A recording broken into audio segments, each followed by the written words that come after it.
Here's a question that divides every room in finance. Do men and women actually invest differently? Some say that men bring cold, hard strategy, brash moves, and fearless risk. And others argue that women bring emotional intelligence, resilience, and intuition that leads to smarter decisions. But what if both are right and both are wrong? I mean, just the other day, I caught up with Phillip and Timea, two investors who couldn't be more different, yet both are winning. I had the feeling it took parts of my rights away to have the same say in things, and with that you lose your freedom partially. I come from a very traditional family where I'm expected to be the breadwinner. My father was the same, and I do feel pressure every day to make sure I'm generating income, and you can't help but compare yourself to your peers. You do have to create your financial abundance yourself. It's not something that you're just entitled to have or that it's limitless. It can become limitless, but you have to take the responsibility yourself. You have to create it for yourself. You cannot just expect the male person or put him under pressure. So what's the truth behind the stereotype? Who really has the edge? Let's find out. Timea, Phillip, I'm less interested in the how now. I'm more interested in the why. So why did you start investing? Let's start with you, Timea. Why? Yeah, so I started, actually, it's a longer story. I have a very traditional background where the father is considered the provider and the protector of the family, and women taking up other roles, of course. I carried that into my marriage. It was a very long marriage. And when it ended, actually, I was kind of clueless how to pick up on my financials because I left everything behind. And I had to find my own way. This is how I actually ended up with investment mastery, to find a way to actually financially survive in society. Wow, to actually survive. Wow, okay. Okay, what about you? So I've worked in the city as an employee and as a... I knew you were a trader. No, I wish I was. But no, it's just in technology and projects. And I kept thinking, I need another string to my bow. I don't want to be reliant on third parties and other companies. And it was during lockdown that I came across your organization. And I thought this could be what I'm looking for, because I was looking at other routes for passive and non-passive income, and I strayed across your organization and came along and been involved ever since. Thank you. By the way, do you think this is passive or not? No, this isn't. But what I was looking for was passive. But I'm enjoying the mental stimulation and the learning, and it becomes a journey rather than giving your money to someone and getting a truly passive income. Absolutely. But how many minutes a day are you spending on it? That's a hard one to answer, because a lot of my minutes I might be watching TV and I'll be looking at the chart. Brilliant. Sounds pretty passive to me. Pretty addictive. But I enjoy it because I'm learning and I'm seeing the charts and the patterns and I'm researching. So yeah, it's fun. Yeah, thank you. Timea, you lost everything. Yes, your health, financial safety net, your home. For you, was investing about independence or was it about survival? I think in the beginning it was survival, and also that gives a very strong energy to do this, a motivation to do this, because as you said, I've lost everything and I had to start from scratch. And when I started picking up the pace and understanding it better, what it is about, I think my mind became a bit more calmer, and it was more about working on my independence and finding my own way in life. Fantastic. Thank you. Phillip, you've had some big wins. I mean, you both have, right? Are you building something to pass on, or are you buying back your time, or what are you doing? Personally, I'm buying back time. So I've got one son, he's 20 now. When I die, everything will go to him. So he'll get his rewards, as it were. So this is for me. And really it's to give me a better life, to mean that I'm not dependent on work. I can retire early, Or if I want to take a different job that's more enjoyable and lower paid, I can then supplement that. So either way, it's a lifestyle choice. I think I've realized, obviously, you're on this earth once and you need to enjoy it, and money helps you do that. I never thought of that. That's a good one. Like doing something that you really love to do, but maybe you get paid more, maybe the same, maybe a little bit less, but you have the choice. Most people don't. Yeah, usually a job that's well paid is well paid for a reason, because you wouldn't do it otherwise. So, yeah. Do you think that men and women are taught to want different things from money, though? Start with you, yeah? Yes, I think so, because of course we are different than men and women, as men and women. I think men see it more as a sort of power. Women see it more something that could empower us outside of the value of the money, in the sense of maybe how we look, how we feel about ourselves. And for us, it's not really, because I hear that a lot, that there are gold diggers and they go for your money. I'm sorry, of course, with men, it's also a question. I think for women, it's not about the money. It's usually for the man, it's about the money, because money has a huge value for men. Women, we just want to feel that we are important for the man, and we are important for the man if they actually help, support, provide us. Otherwise, they wouldn't do it if we weren't important for them. So we don't want the money as such, I think, as women.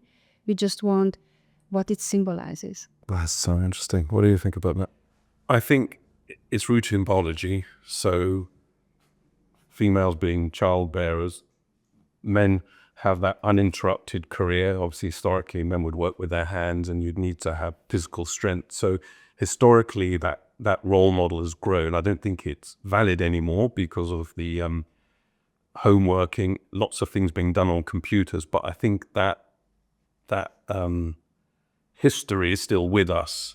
If I look at my own family and friends, it's still the men who are the breadwinners and the wives who have more of the child upbringing roles and responsibilities, and the lesser, lower paid job. And I still see that amongst my peer group. But I think the democratization of money that the internet and computers has brought to people, where you can trade at your desk, and actually it's easier if you are a stay-at-home mum.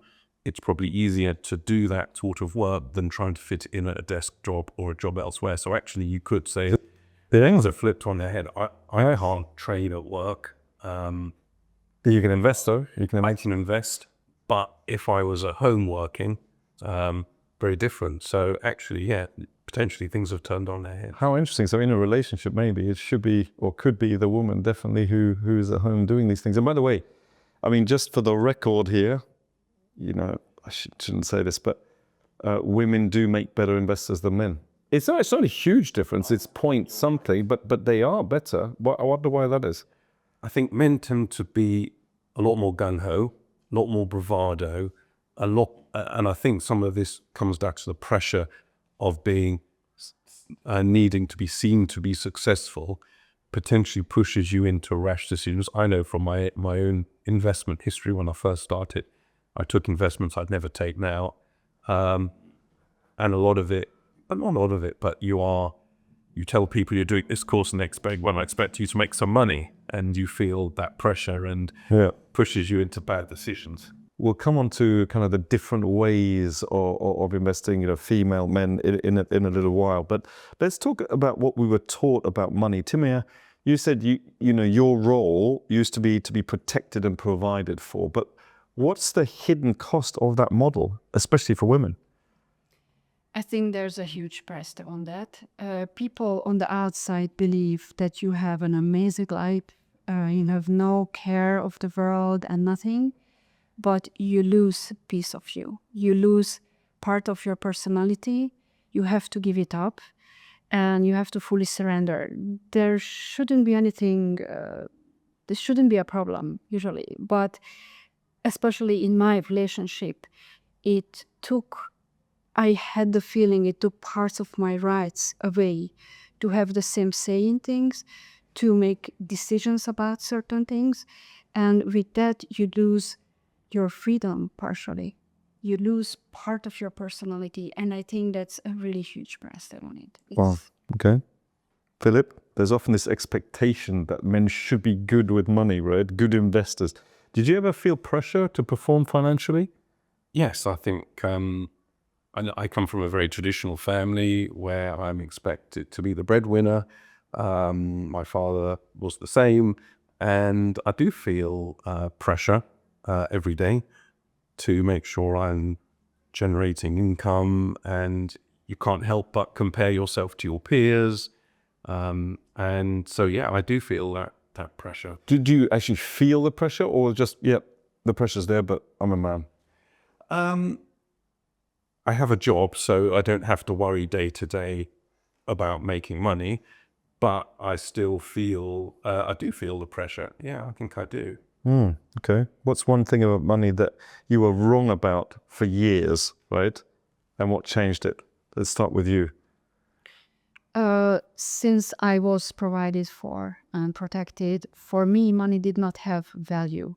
So it was always there. And I think my biggest issue was when it all got cut, that I did not understand how is it that it's not always there. It's not abundant. It's not there anymore. Yes. Yeah.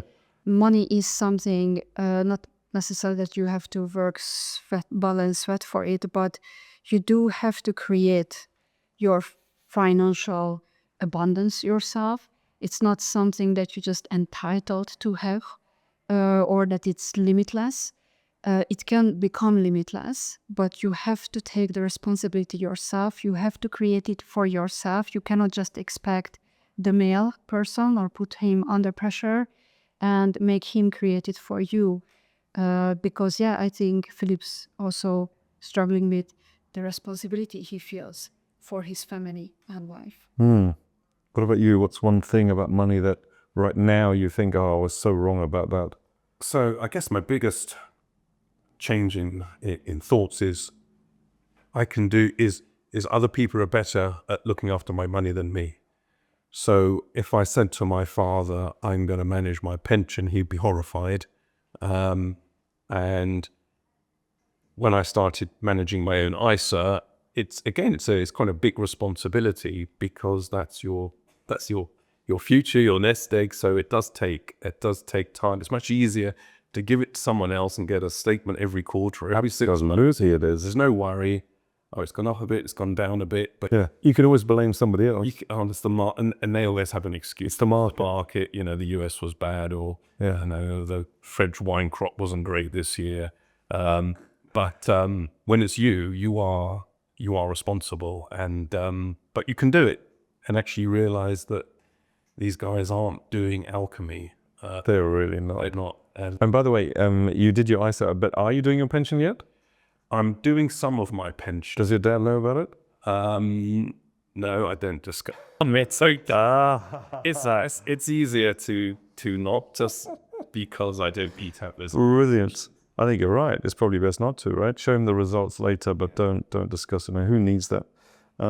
Fantastic. Okay, let's talk about this kind of the different investing styles here, men and women. There's a really lazy stereotype that men are bold investors and women are very cautious. Based on your experience, any truth in that? Total myth? I think there is truth. I wouldn't use the word bold. I would say women are more cautious and more thorough and more considered, whereas I think men might be a bit more cavalier. So I'm not sure it's boldness. I think it's more a slightly more cavalier attitude. I don't know. Would you agree with that? Yes, I think women are, maybe it's due to because we are more in touch with ourselves and our decisions. So I tend to actually sort of check in with myself before I make a decision. And I think women also tend to be cautious because we consider the impact our decisions have on the long term, not just on ourselves, but on our families or the people around us. And I think men are more result oriented, and that makes them just a faster decision maker. And sometimes it works out, sometimes it works out less. But I think we also consider our intuition more into it, at least I tend to. And that balances that, what we call sometimes boldness, out a little bit, I think. Nevertheless, I also made mistakes, of course. Of course, but it sounds like it would be a great team to do it together, you know? Yeah. You just said something, I check in with myself, you know, that's so interesting. Do you ever check in with yourself? Or you just go, listen, I don't have time, mate, I've got a meeting, so then I get into Tesla, boom, right, let's go.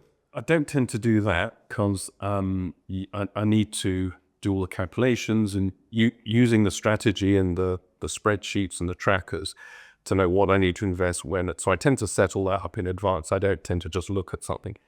But I can be impulsive when it comes to a trade. If I think something's going to push up and it starts pushing up, then the bad bit of my brain kicks in and I'm like, I've got to put a trade on. And then 9 times out of 10, I'll regret it.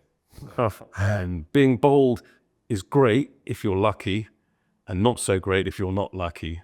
Or maybe it should be being rash. Yes. Probably not so bold is rash. And both of you have had great results. Like you've made 1,300% on MicroStrategy, 392% on Coinbase.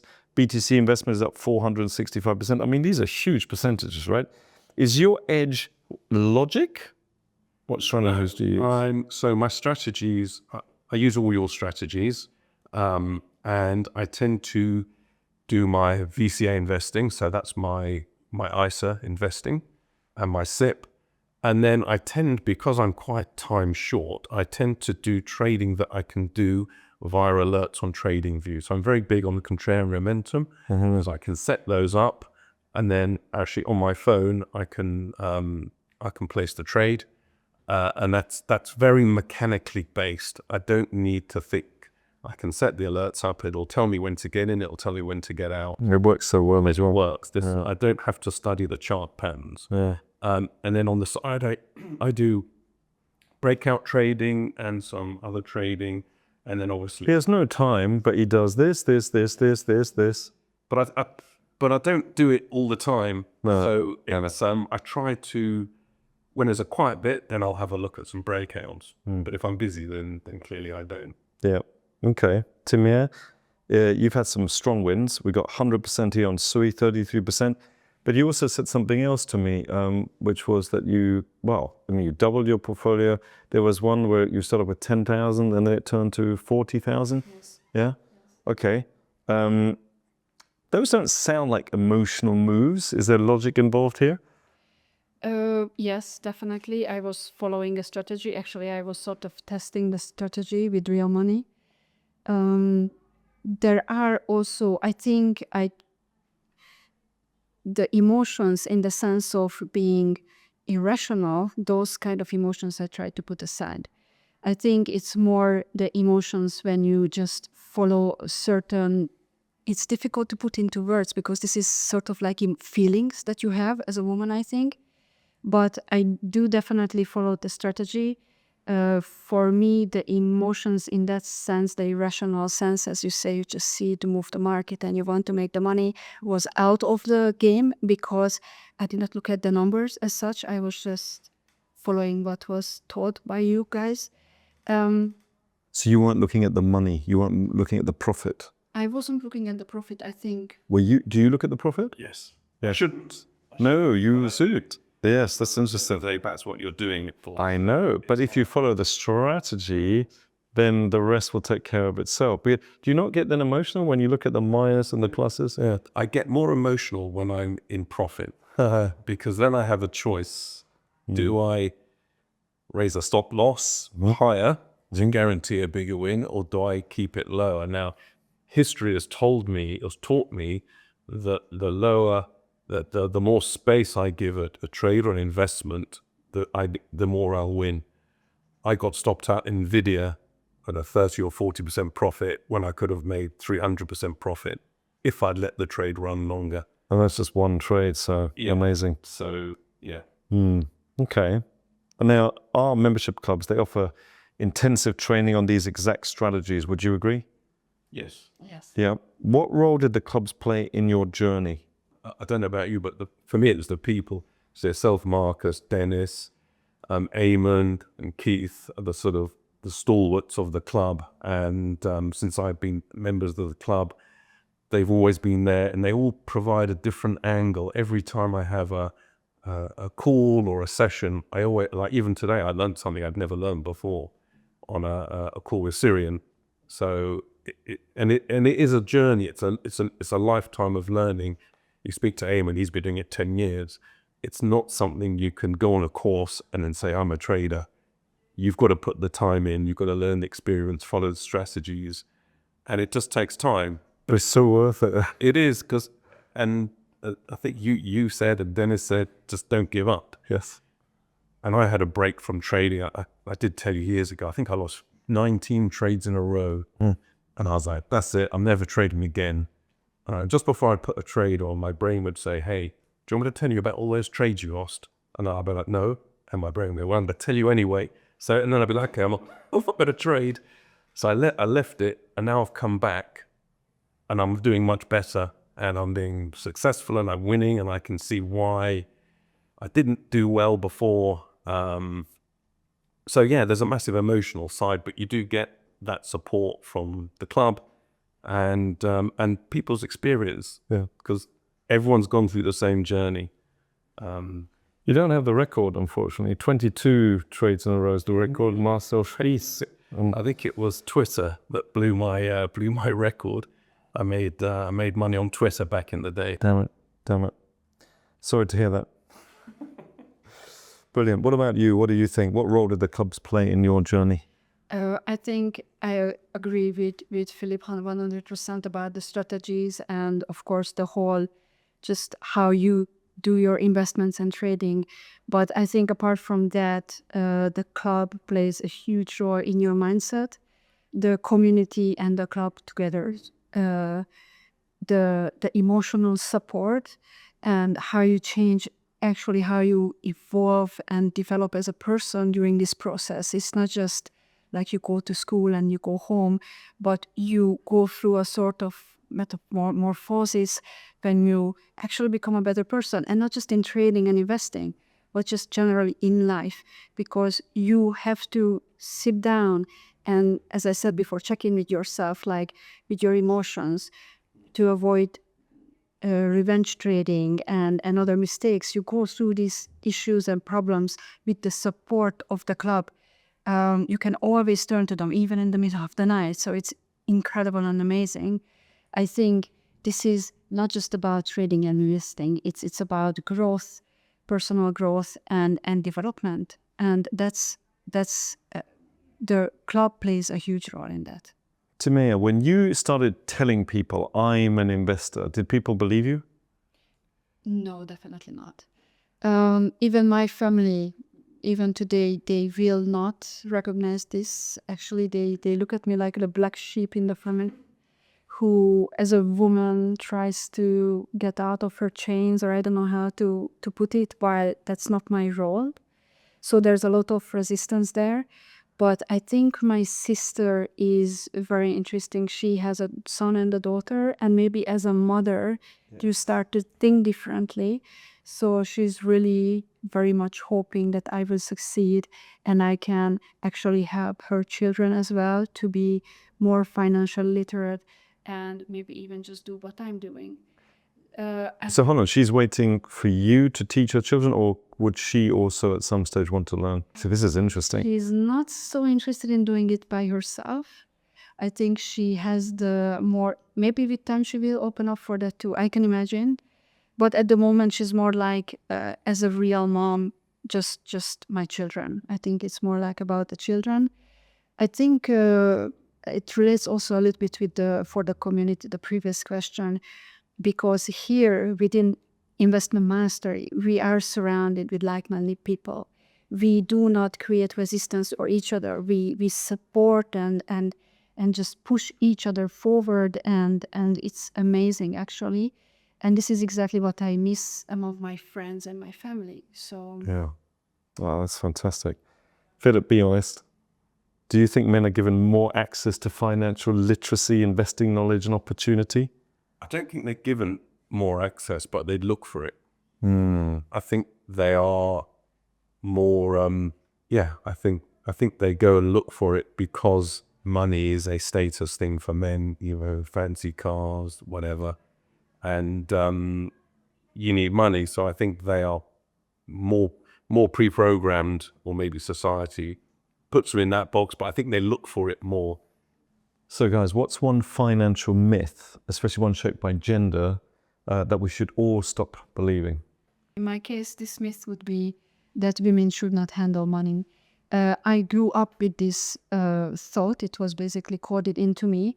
And I think just as it's coded into men that they should be the responsibility takers, I think every woman should take responsibility for their own financials. It does not mean that you have to overpower your husband if you earn better, or you should actually get out of the relationship. I think it's still possible to find a balance, but you don't have to pull yourself back, feel less than. Nobody should feel less than. Philip, what about you? So for me, that's easy. I spent my working life in the city, which has been very male dominated. And I think the reality is women are as good as, if not better, traders and investors than men.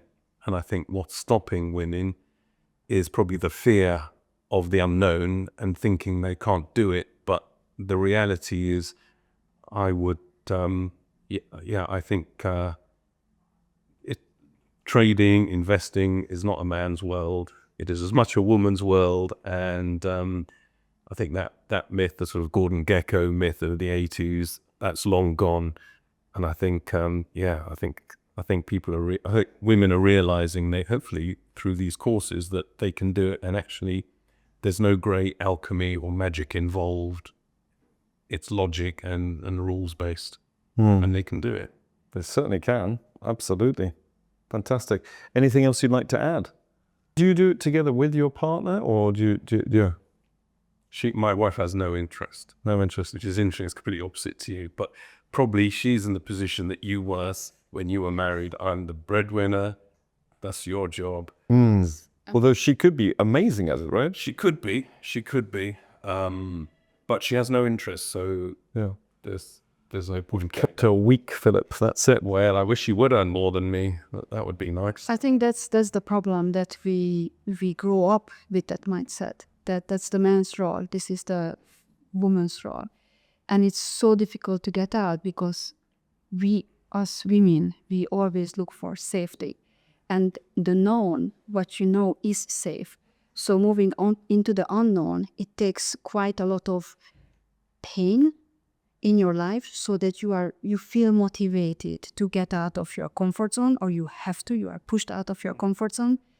But I think I would recommend every moment just to try it, just for the fun of it, just to see. Don't take it as a burden. Don't take it like, what is gonna be the role of my husband then.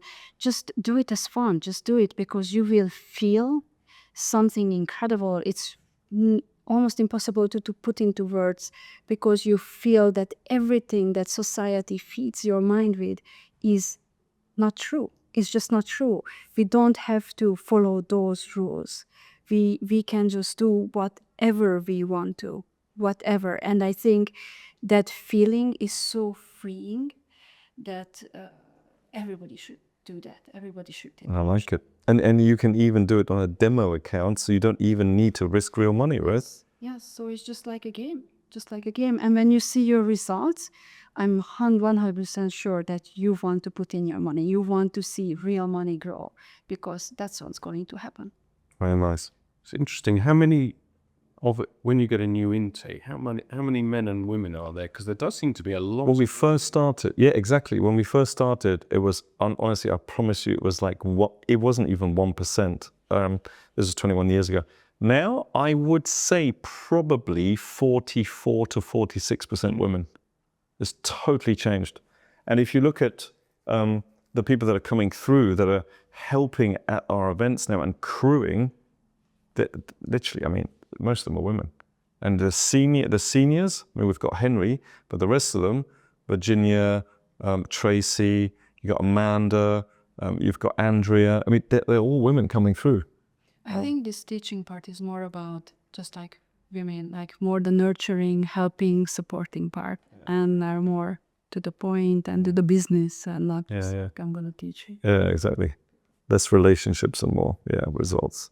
Yeah, brilliant. I wonder if there's a time impact in that as well, in that I physically, because I'm working full time and I'm not old, I'm not at retirement age, I don't physically have the capacity to put a lot in, whereas some of the other women might be, I don't know what their work. Yeah, to your their point work earlier. life. Yeah. Might be go back to the point earlier where if you are doing a part-time job or a job from home, maybe they have more time or more capacity.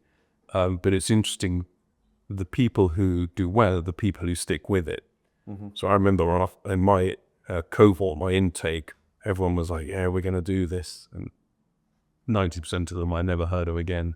Or I did hear of, but they've all sort of dropped off the radar. Yeah.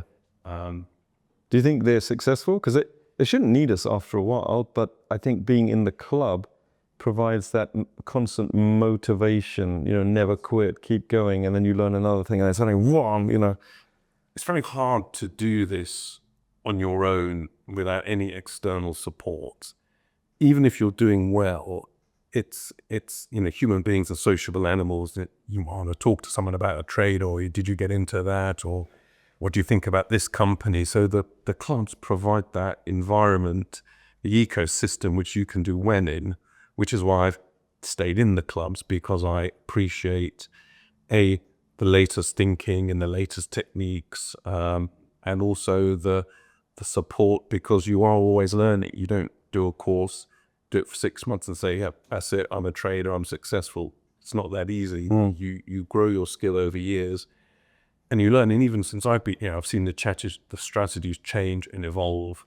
Very true. That the strategies we started with, a lot of them not the same as they are now. Some have been dropped, some have been combined. Yeah. So it's an evolution. The market changes, yeah, absolutely. And it's not something like a driving test you do once, you pass, and then that's it. Your skills evolve, the market evolves, politics evolve. So having access to the support and the research of the club is invaluable. Thank you both. Thank you. Thank you.